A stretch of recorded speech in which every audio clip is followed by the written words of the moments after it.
APM. Radio je naš pomemben spremljevalec v avtomobilu že skoraj 100 let. Od prvih poskusov do danes se je njegova podoba spreminjala. Od FM sprejemnika, dodanega kasetnika in CD predvajalnika pa pomikala do DAB-a, pretočnih vsebin ter ikone na zaslonu sodobnega avtomobila. Kje je danes in kakšna je njegova vloga, se sprašujeva z našim strokovnim sodelavcem Andrejem Brglezom. APM. Andrej, če pogledava v preteklost, se prvi poskusi vgradnje radia v avto zgodijo pri Chevroletu leta 1922. V 30-ih nastopi Motorola, podjetje, ki je izdalo prvi komercialni avtoradio. Zanimivo, stal je okoli $130, kar je bilo takrat skoraj 20% cene celotnega avtomobila, ne, da si predstavljamo vrednost. No, potem pa sredi prejšnjega stoletja vse skupaj postane že standard in radio seveda naš redni in, kot rečeno, pomemben spremljevalec na poti. Želja, da pride radio v avto, je bila zelo velika, zelo zgodaj, tako kot si rekel. Mogoče manj znano pa je, da se je zelo zgodaj, recimo tam v 50-ih, že tudi raziskovalo morebitne negativne vplive na prometno varnost radia. Takrat niso imeli pravzaprav drugih motilcev, ki bi jih lahko upoštevali, in je bil radio zelo zanimiv, zaradi tega, ker so ugotavljali, ali voznik še ohrani pozornost na cesti, na prometnih situacijah, kje so, kam mu bežijo misli in podobno. In takrat se je pravzaprav vzporedno s tem seveda krepilo tudi zavedanje, da je radio kako močen sopotnik je, ne? Pravzaprav se v tistih letih radio kvalificirano postavi na sovoznikov sedež kot izjemen sopotnik. Pri sproščanju, pri ohranjanju tako tudi zbranosti po drugi strani, glasba zelo vpliva na našo vožnjo, predvsem pa seveda z povečanjem gostote prometa je postal tudi svetovalec, kako in kdaj potovati in kakšne so razmere na cesti. To se mi zdi, da je vloga, ki je ostala do danes v bistvu nespremenjena. Ja, zdaj, če ostaneva na osnovni mehanski ravni avtomobila in dodanim FM sprejemnikom avtoradia, v prejšnjem stoletju je, če rečemo takole, vse enostavno, ne? S pojavom interneta, pametnih telefonov in postopne digitalizacije celotnega avtomobilskega HMI sistema, ne? Human Machine Interface, pa se zdi, da je tudi radio v avtu postal zgolj še ena dodatna tipka, ta ikona na zaslonu, ne? Ki se bori za svoj prostor v spredju pred ostalimi. Vsaka na svoj način pa posreduje pri komunikaciji med avtomobilom in voznikom. Na dva načina jaz vidim, da se bori. En je čist ta tehničen način, na način upravljanja z njim. Tako kot si rekel, HMI je sodelovanje človeka z strojem. In to je cela znanost. S tem se ukvarjajo ne samo avtomobilska industrija, tudi telefonska industrija, pa računalniška, vse tablične verzije vseh naprav in seveda v avtu še toliko bolj zaradi tega, ker moraš več stvari hkrati delati. Zanimivo je, da v avtu so ostale vse tiste ključne funkcije, kot so prej bile. Volan, sklopke, zavore in vse to, pa seveda vse ob volanu, kar potrebujemo. Na to se je pa potem pravzaprav nacepilo še milijon nekih drugih stvari na vseh teh zaslonih in tukaj je bilo v zadnjih 10 letih pri različnih proizvajalcih videti zelo veliko stran poti, zgrešenih izvedb tega, kako pravzaprav upravljati prav radio, je daleč najbolj pomemben pri tem, zaradi tega, ker ves čas spreminjamo postaje, pa glasnost. In ko se je to preselilo na zaslon, je postalo zelo, zelo nevarno. In danes se recimo že vrača, danes je nekakšen hibridni sistem med tem, da imaš fizične tipke za tisto, kjer najbolj potrebuješ, ker sicer tisti proizvajalci, ki so šli na zaslon za tem, da si mogel recimo glasnost na radio spreminjati, tako da si večkrat plus pritisnil ali pa minus, ne, ali pa postaje iskal, tako da si v menije šel, to pomeni, da ves ta čas nisi gledal na cesto. Ne. Tako da to je zdaj, recimo, veliko smo se naučili, ne. Vsebina, to je pa drugi del, je pa vezano vsebino. Od Tesle naprej in potem celotna kitajska avtomobilska industrija prav tlači vedno večje zaslone v avtomobile, v armaturno ploščo, kar je ne bi si mogli zamisliti bolj stran pot od tega, kako se je avtomobilska industrija v tej smeri razvijala prejšnjih, recimo 20 let. In zdaj so ti ogromni zasloni, ne? In na njih je seveda še marsikaj drugega. No in tukaj radio bije bitko za svoj prostor na avtomobilskem meniju zaslona in zdaj le bomo slišali, kaj to v resnici pomeni. V studiu se nama je pridružil kolega Jan Grilc. Jan, živjo. Lep pozdrav. Pogovarjal si se namreč z direktorjem Radio Playerja, digitalne platforme, ki omogoča poslušanje radijskih postaj prek interneta. Gre za EBU projekta, ne? Ja, v bistvu, kot sta že vidva povedala, se pravi za upravljanje tega avtomobilskega centra za zabavo, kot bi lahko rekli z zaslonom na dotiku v avtih, obstaja precej aplikacij.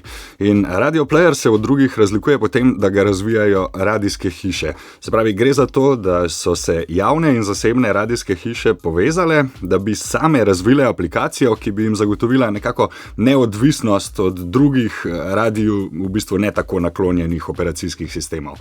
Radio Player je v bistvu tako neprofitna organizacija, ki je zadolžena samo za razvoj sistema in za dogovarjanje za partnerstva z avtomobilskimi proizvajalci.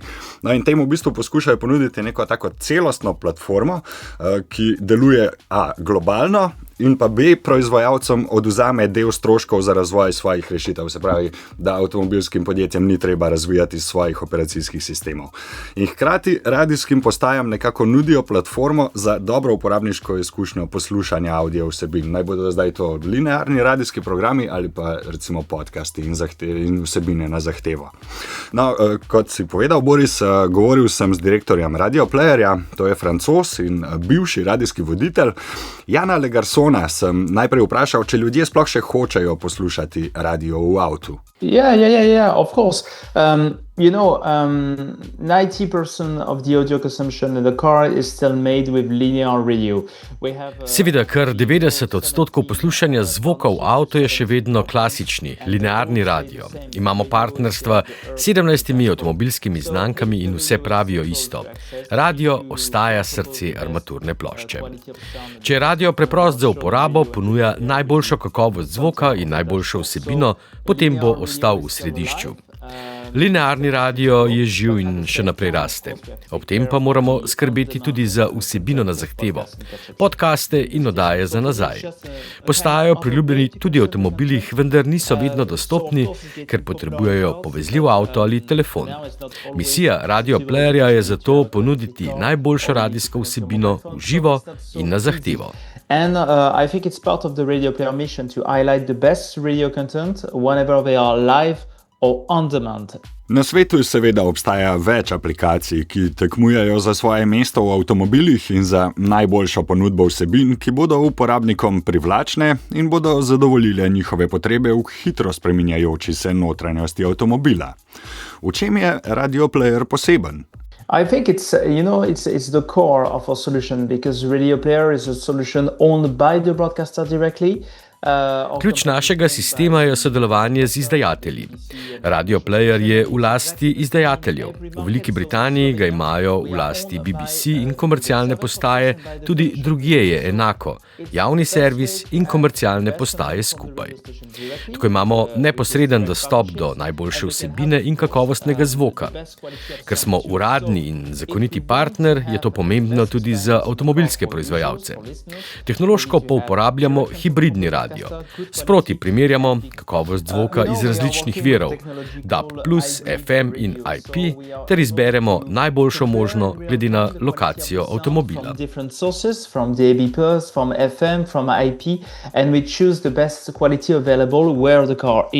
Torej, na eni strani sodelujejo z radijskimi postajami in ponudniki vsebin, na drugi strani pa seveda z avtomobilskimi proizvajalci.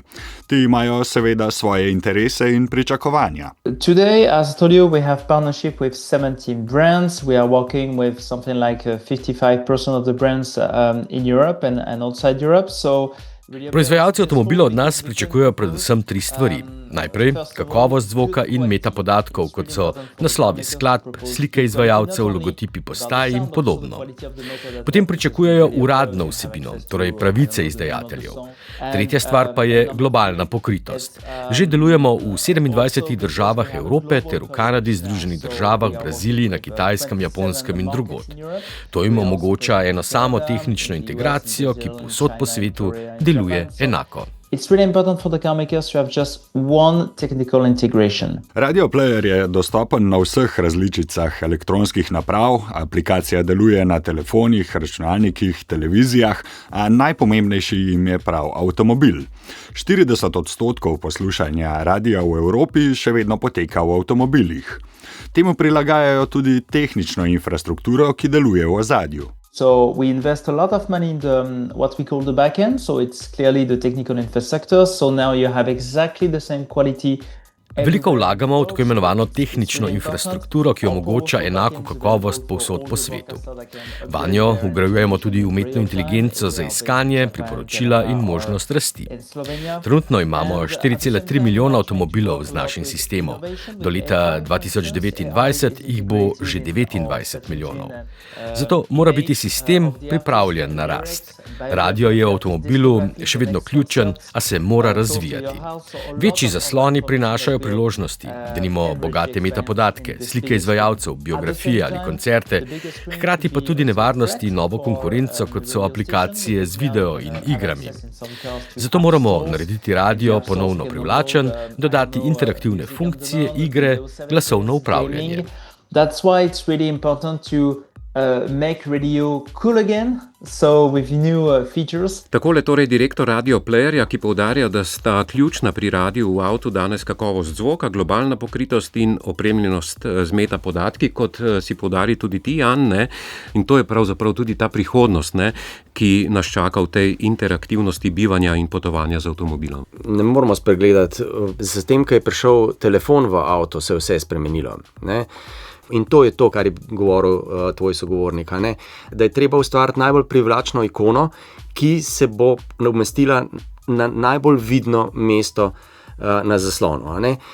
Ta borba je izjemna in je povezana absolutno z denarjem.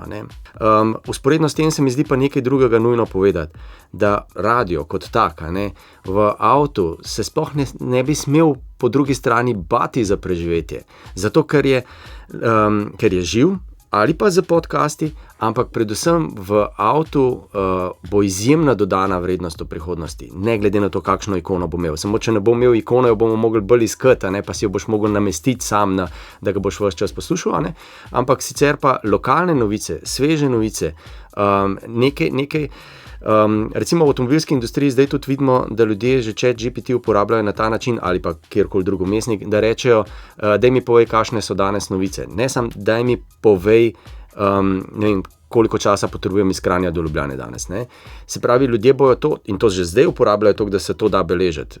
Naslednje vprašanje bo, vse bojo vprašali in zdaj kdo bo odgovarjal? Tisti, ki bo imel kakovostno vsebino, in radio ima živo in kakovostno. Pa še nekaj, radio praviloma zaupamo. In to se mi zdi pomembno. No. No, tudi Jana Lagersona sem vprašal najprej za začetek to, kdaj je nazadnje poslušal linearni radio, in je rekel, da tisto jutro v avtu. In sem ga vprašal, če bi ga poslušal tudi, če bi moral za to, da doseže radio, recimo 6 ali 8 krat klikniti na ekran. In je rekel, ne, seveda ne. In tudi nihče drug ne bo. Ravno zaradi tega je pomembno, kam bo radio umeščen, se pravi te operacijske sisteme, ki bodo delovali v ozadju tega velikega zaslona. In tukaj se radio, če ne bo uspel razviti svoje ponudbe, se pravi na tehničnem področju, se bo na koncu soočal s konkurenco, kot so YouTube, vse platforme za pretočne vsebine, za glasbo in tako naprej. In to je seveda konkurenca, ki bo ob povečani avtonomni vožnji huda konkurenca radiju. Zaradi tega je pomembno, da razvija nekako svoje platforme, na katerih radio bo umeščen na tisti prvi zaslon, ki ga boste lahko prižgali takoj, ko se boste usedli v avto. In jaz sem prepričan, da mu bo zagotovo uspelo, radio bo na prvem mestu, ravno zaradi vseh teh pomembnosti, kot si jih omenil, Andrej. Ja, ali pa ne, jaz bi tukaj dodal še to je trenutno, seveda se danes mora radio odzivati na trenutno stanje, seveda se mora boriti za to, da si dobi to ikono in prostor, ampak jaz že zdaj napovem, ne, zato ker zadnji trendi kažejo, da bo dve stvari. Prvič, da bo avtomobilski šipa od spredja, ne, bo postala zaslon.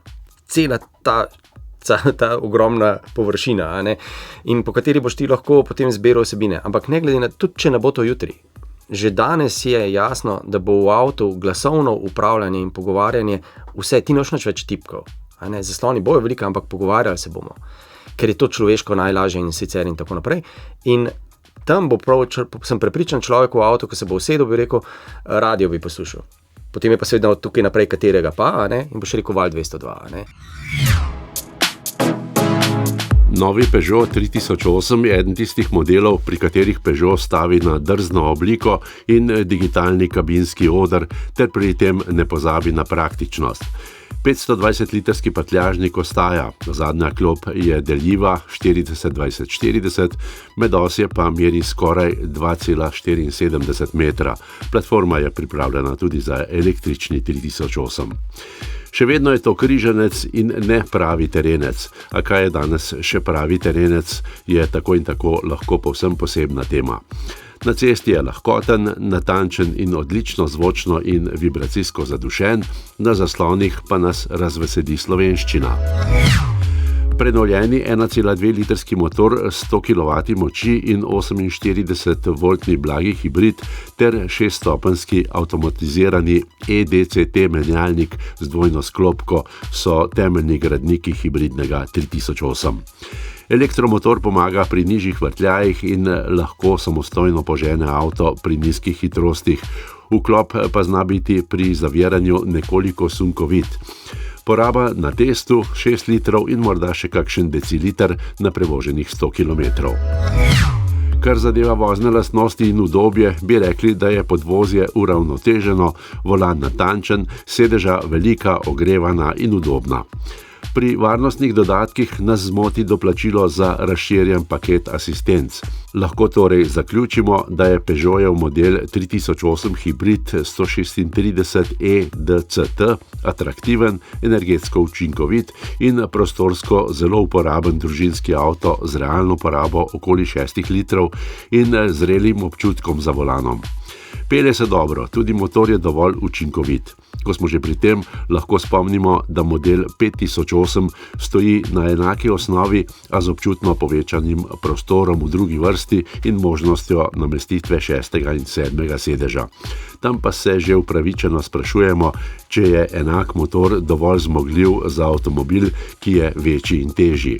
Ampak pustimo to. Dodajmo le še, da bogato opremljen 3008, kakršen je bil testni, s ceno preseže 36 tisočakov. APM.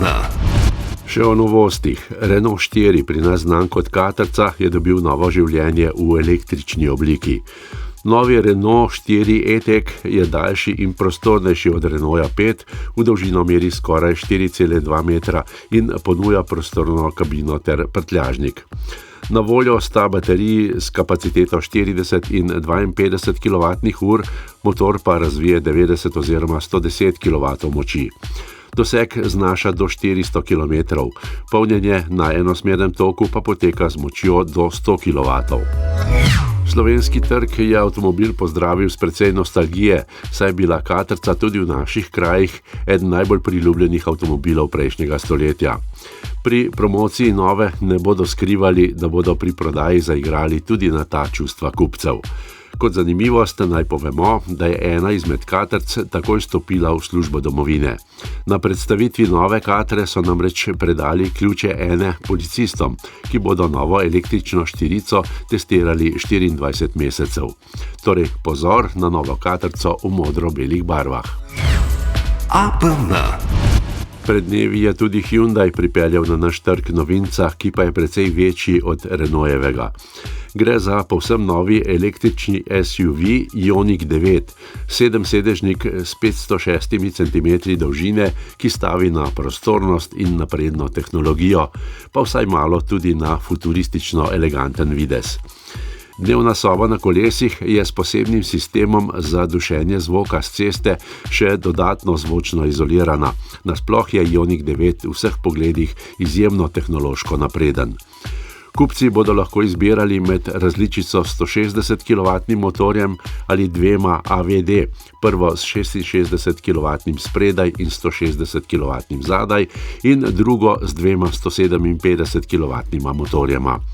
Baterija s kapaciteto 110 kWh obljublja doseg preko 600 km. Cene se začnejo malo pod 70 tisočaki. APM. Hongqi, kar v prevodu pomeni rdeča zastava, je najstarejša kitajska avtomobilska znamka, ustanovljena leta 1958. Dolga desetletja je bila rezervirana izključno za najvišje državne predstavnike, partijske voditelje in protokolarne parade. Ikonični model CA770 iz 60. let je postal simbol kitajske avtomobilske industrije. V zadnjem desetletju je Hongqi naredil izjemno velik korak naprej, od državnega simbola do globalne znamke, ki ponuja luksuzne limuzine, športne terence in vrhunske luksuzne električne modele. Na Kitajskem je Hongqi danes prepoznaven kot prestižna znamka, ki se po statusu primerja z nemško trojico. Že nekoč so se v njem vozili Mao Tse-tung in Deng Xiaoping, danes pa si ga lahko mislijo tudi drugi predstavniki kitajske elite. V Ljubljani je Hongqi pred dnevi odprl salon z limuzino H9 in SUV, s čimer želi nagovoriti zahtevne kupce, ki iščejo nekaj drugačnega. Cilj znamke je, da postane prepoznaven igralec tudi na evropskem trgu in to s kombinacijo univerzalno prepoznavnega prestiža in sodobne tehnologije. Avtomobil, promet, mobilnost.